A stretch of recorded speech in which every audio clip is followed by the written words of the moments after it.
I believe it started as a result of a car accident when I was 22 years old. I noticed it was much worse when I was about 30 because I tried to run, and I noticed that, like my friends, I couldn't run. I could walk quickly but not run. I had to have one foot on the ground. I couldn't take the impact of putting my both feet in the air. I had surgery. It helped some, but I was also taking pain medicine at that time. It blunted it, but then I would take more because it wasn't really still solving the problem. It was pretty much dealt with as a long-term kind of thing. Always exercised, but gradually I couldn't do a treadmill because the back pain hurt. And then I tried an elliptical, that was even worse.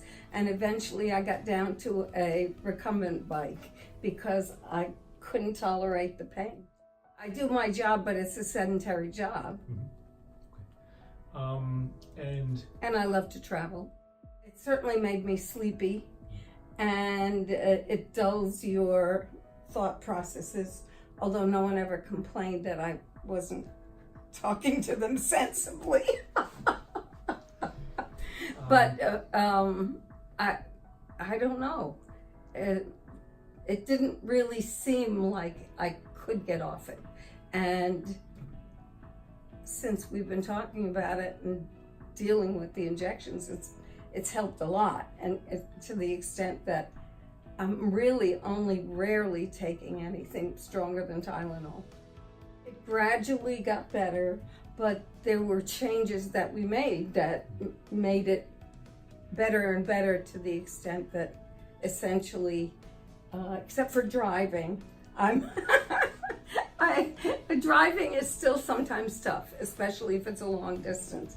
But other than that, I'm really not in much pain with my back.